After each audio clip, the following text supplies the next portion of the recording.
சிறுகனூரில் தமிழக முதல்வர் 10 லட்சம் நிர்வாகிகளை சந்திக்கும் மாநாடு மார்ச் 8ஆம் தேதி நடைபெறுகிறது. திருச்சி மாவட்டம் சிறுகனூரில் தமிழக முதல்வர் 10 லட்சம் நிர்வாகிகளை சந்திக்கும் மாநாடு நடைபெற இருக்கிறது. இது தொடர்பாக இன்று காலை மாநாட்டு திடலில் அமைச்சர் KN நேரு செய்தியாளர்களுக்கு பேட்டியளித்தார். அப்போது திருச்சி சிறுகனூரில் மார்ச் 8ஆம் தேதி இசையமைப்பாளர் தேவாவின் கலை நிகழ்ச்சியுடன் மாநாடு தொடங்க உள்ளது. மாலை 5:30 மணிக்கு தமிழக முதல்வர் திராவிட முன்னேற்ற கழகத்தின் தலைவர் மு. ஸ்டாலின் கொடியேற்றி மாநாட்டினை தொடங்கி வைக்கவுள்ளார். கடந்த தேர்தலின் போது இதே இடத்தில் மகளிர் உரிமை தொகை போன்ற 7 வாக்குறுதிகளை அறிவித்தார். அந்த அறிவிப்பு மிகப்பெரிய திருப்பு முனையாக அமைந்தது. இதேபோன்று இந்த மாநாட்டில் பல்வேறு புதிய அறிவிப்புகளை வெளியிடுவார் என எதிர்பார்க்கின்றோம். புதிய அறிவிப்புகளோடு சிறந்த மாநாடாக இது அமையும். தேர்தல் அறிக்கையில் இருந்து ஏதாவது 1-2 அறிவிப்புகளை இங்கு வெளியிடலாம். நிதிநிலைக்கு ஏற்ப என்ன செய்ய முடியுமோ அதை முதலமைச்சர் அறிவிப்பார். இது திமுக மாநாடு. இதில் கூட்டணி கட்சியைச் சேர்ந்தவர்கள் யாரும் பங்கேற்க மாட்டார்கள். அவர்களுக்கு இதுவரை அழைப்பு கொடுக்கவில்லை. அது குறித்து முதல்வர் முடிவு செய்வார் என்றார். தொடர்ந்து செய்தியாளர்களை பார்த்து, எங்களுக்கு நீங்கள் ஏதாவது நல்ல செய்தி சொல்லுங்கள் என நகைச்சுவையாக கூறினார். பேட்டியின் போது மத்திய மாவட்ட செயலாளர் வைரமணி, திருச்சி மாநகராட்சி மேயர் அன்பழகன் உட்பட பலர் உடனிருந்தனர். மாநாடு ஒத்த ஒரு பெரிய கூட்டம் உண்டு. நம்முடைய மாண்புமிகு தமிழக முதல்வர் கழகத் தலைவர் தலைமையில் இந்த மாநாடு நடைபெற இருக்கிறது. தலைவர் அவர்கள் சொன்னது போலவே 10 லட்சம் பேர் கலந்து கொள்கிற ஒரு மாபெரும் மாநாடாக இந்த ஏற்பாடுகள் செய்யப்பட்டிருக்கிறது. இந்த 20 லட்சம் சதுரடி அளவிலே அங்கு அரங்குகள் அமைக்கப்பட்டிருக்கிறது. 20 லட்சம் சதுரடியில் 3 லட்சத்துக்கு மேற்பட்ட நாற்காலிகள் போடப்பட்டிருக்கிறது. அது இல்லாமல் 2 பக்கமும் நிற்கிறதுக்கு இங்கிட்டு 2 லட்சம், இங்கிட்டு 2 லட்சம், 7 லட்சம் பேர் நிற்கக்கூடிய அளவில் இடம் தயார் செய்யப்பட்டிருக்கிறது. அனைவருக்கும் குடிதண்ணீர் ஏற்பாடு செய்யப்பட்டிருக்கிறது. அதே போல் கழிவறை வசதியும் செய்யப்பட்டிருக்கிறது. அதை தாண்டி வெளியிலே சென்றால் அது அவர்கள் தண்ணீர் தேவையான அளவுக்கு இந்த சைடும் அந்த 2 பக்கமும் 10 லட்சம் லிட்டர் தண்ணி அங்கே வைக்கப்பட்டிருக்கிறது. எனவே ஒவ்வொருவரும் எந்த விதமான பாதிப்பும் இல்லாத அளவுக்கு பேரிகார்டு பிரிக்கப்பட்டு எந்த இடத்திலும் தள்ளுமுள்ளு இல்லாமல் செய்யப்பட்டிருக்கிறது இந்த ஏற்பாடுகள். எனவே சரியாக 3 மணி அளவில் மாநாடு தொடங்கப்படும். மாண்புமிகு தமிழக முதல்வர் வருகிற போதே இருவண்ண கொடி ஏற்றி வைத்துவிட்டு தொண்டர்களுடைய வரவேற்பை பெற்று மேடைக்கு செல்ல இருக்கிறார்கள். எனவே இந்த சுற்றி வருகிற பேருந்துகள் என்னுடைய கணக்கு ஒரு போலீஸ் கணக்கு 24,000 வண்டி வரும் என்று ஒரு கணக்கு செய்யப்பட்டிருக்கிறது. 24,000. இந்த 24,000 வண்டி நிறுத்துவதற்கு 2 பக்கம் மாநாட்டினுடைய 2 பக்கமும் இடம் தயார் செய்து வைக்கப்பட்டிருக்கிறது. லைட்டும் போடப்பட்டிருக்கிறது. வெளிச்சமும் செய்யப்பட்டிருக்கிறது. வருகிற கழக தோழர்கள் உங்கள் மூலமாக நான் சொல்கிற ஒரே வேண்டுகோள், சாலையிலே நிறுத்தினால் பின்னால் வருகிறவர்கள் வந்து சேர முடியாது. எனவே முன்னால் வருகிற கழக தோழர்கள் மாநாட்டு அருகிலேயே நிறுத்துகிற இடம் இருக்கிற காரணத்தால் பேருந்தில் வருகிறவர்கள், வண்டி வாகனங்களில் வருகிறவர்கள் அங்கே நிறுத்தினால் மாநாடு ஒரு 100-200 அடிக்குள்ளாக மாநாட்டுக்குள்ளே ஒரு 500 அதிகபட்சம் 500 அடிக்குள்ளாக மாநாட்டுக்குள்ளே அமர்ந்த முடியும். சாலையிலே நிறுத்தி 10 கிலோமீட்டர் 5 கிலோமீட்டர் தொண்டர்கள் நடந்து வராத அளவிற்கு முன்னால் வருகிற வாகனங்கள் அந்த வாகனங்கள் நிறுத்தும் இடத்திற்கு உள்ளே சென்றால் மாநாட்டுக்கு வருவதற்கும் அவர்களுக்கு சௌகரியமாக இருக்கும். இது உங்கள் மூலமாக அவர்களுக்கு வேண்டுகோளாக வைக்கிறேன். ஒவ்வொரு அமைச்சர்களுக்கும் பெருமக்களுக்கும் மாவட்ட செயலாளருக்கு நான் தொலைபேசி மூலமாக தொடர்பு கொண்டு, அதாவது தள்ளுமுள்ளு இல்லாமல் எல்லாம் கலந்து கொள்கிற அளவில் இந்த மாநாடு அமைய வேண்டும் என்று என்னுடைய விருப்பம். எனவே அப்படிப்பட்ட விருப்பத்திற்கு தான் எல்லா ஏற்பாடும் செய்யப்பட்டிருக்கிறது. வேற ஏதாவது கேட்டு எத்தனை மணிக்கு ஆரம்பிக்குது? கொடி எத்தனை மணிக்கு கழக தலைவர் ஏற்றுறாங்க?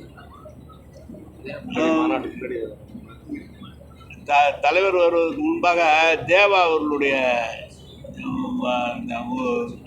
நிகழ்ச்சி நடைபெற்றது. நம்முடைய கழகத்தோழர் உசேன் மர்மம் அவருடைய நிகழ்ச்சி நடைபெறுகிறது. அப்துல் குத்தூஸ் கச்சேரி 2 அப்துல் குத்தூஸ் அவர்களும் தேவா அவருடைய இசை நிகழ்ச்சி நடைபெறுகிறது. 3 மணிக்கெல்லாம் சரியாக மாநாடு தொடங்கிவிடும். இசை நிகழ்ச்சி 1 மணி நேரம் 1.5 மணி நேரம் நடந்த பிறகு அதுக்கு பிறகு தலைவர் அவர்கள் எப்படி நிகழ்ச்சி நிரல் அவர் தான் அறிவிப்பார்கள். எனவே அவர்கள் அறிவித்த பிரகாரம் தலைவர் அவர்கள் சரியாக 5:30 மணி அளவில் அவர் இடத்திலிருந்து தங்குகிற இடத்திலிருந்து நல்லச்சின் சீனிவாசன் பல்கலைக்கழகம் அந்த இடத்துலேருந்து வந்து தொண்டருடைய கொடியேற்றி தொண்டருடைய வரவேற்பை ஏற்று நேராக மேடை செல்வார்கள். எங்களுடைய கணக்கை எப்படி பண்ணாலும் ஒரு 4 மணி நேரம் மொத்தமாக ஆரம்பித்ததுலேருந்து 4-4.5 மணி நேரத்துக்குள்ளாக மாநாடு முடிவெடுக்கிறது. பொதுவாக திருச்சினால திருப்பூர் தான் சார். லாஸ்ட் டைம் அந்த மாதிரி தான் ஏற்பட்டுச்சு. அது மாதிரி இந்த வரைக்கும் ஒரு வாய்ப்பு இருக்கா?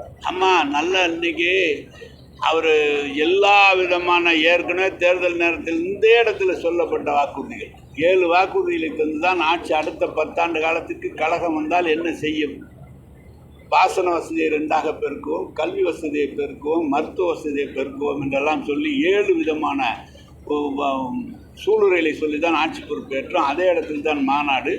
இப்போதும் சில அறிவிப்புகளை அவர்கள் வெளியிட வேண்டும், வெளியிடுவார்கள். ஏற்கனவே தந்த அறிவிப்புகளுக்கெல்லாம் எவ்வளவு தூரம் பணிகள் நடைபெற்றிருக்கிறது என்பதை நீங்கள் எல்லாம் நன்றாக அறிவீர்கள் ஒவ்வொரு இடத்திலும். எனவே இது ஒரு நல்ல மாநாடாக நல்ல ஒரு அறிவிப்பு வருகிற இடமாக தான் இருக்குது. கடந்த சட்டமன்ற தேர்தல் போலவே இந்த முறையும் வாக்குறுதிகள் சொல்ல வாய்ப்பு இருக்காங்க. தேர்தல் அறிக்கையை தான் தலைவர் தயார் பண்ணியிருக்காங்க. சட்டமன்றம் இங்கே சொல்கிறது இல்லை, தேர்தல் அறிக்கையில் வரும்.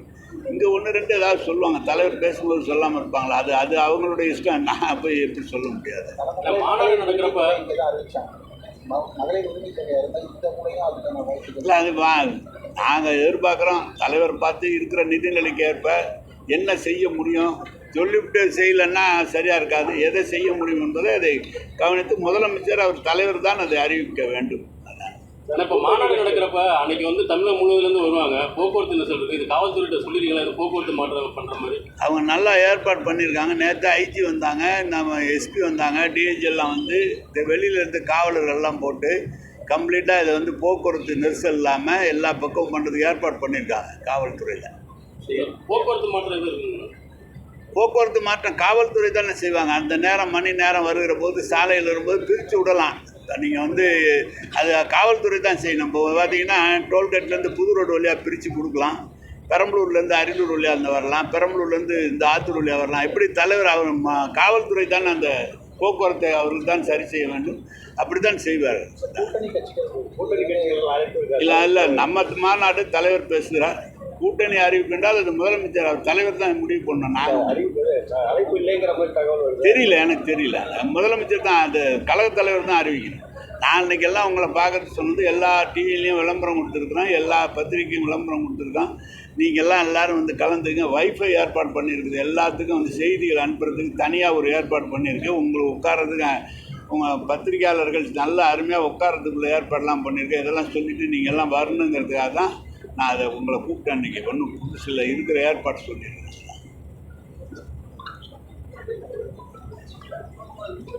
நான் இவ்வளோ கேள்வி கேட்டீங்க, நான் எனக்கு ஏதாவது சொல்லுங்கள். நீங்கள் எல்லாம் ஏங்க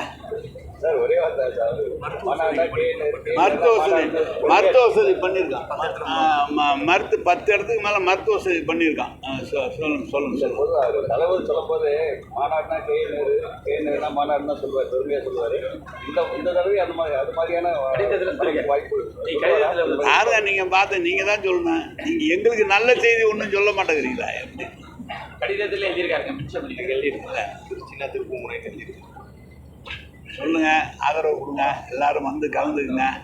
நீங்கள் எல்லோரும் உங்களுக்கு ஏதாவது இருந்தால் கூட நான் பார்த்துக்கேன். எல்லாத்துக்கும் எல்லா வகையான அந்த உட்கார்றதுக்கு உங்களுக்கு தேவையான அவங்கவுங்க உடனடியாக பேசுகிறதுக்கு டவர் பிஎஸ்என்எல் சொல்லி டவர் போட்டுருக்கோம், 3 டவர் போட்டுருக்கோம். அதனால் அதில் பார்த்துக்கேன். நைட்டு துணை முதல்வர் வந்திருந்தாரு. நைட்டு துணை முதல்வர் வரதா சொல்லியிருந்தாங்க. நான் வந்து அதை ஆய்வு பண்ண மாட்டேன். இல்லைங்க, அவர் மதுரை நிகழ்ச்சி, திருநெல்வேலி நிகழ்ச்சி, தென்காசி நிகழ்ச்சி அவங்க அதுக்கு போயிட்டாங்க ஆய்வு பண்ண. அவர் நேராக தஞ்சாவூர்லேருந்து நேராக மதுரை போய் மதுரையில் கிட்டு அவங்களுக்கு விளையாட்டு உபகரணங்கள் கொடுத்து விட்டு தஞ்சாவூர் திருநெல்வேலி போய் 14,500 பேருக்கு நலத்திட்ட உதவிகள் வழங்கி தென்காசியில் போய் அரசு நிகழ்ச்சியில் கலந்துட்டாங்க போயிட்டாங்க.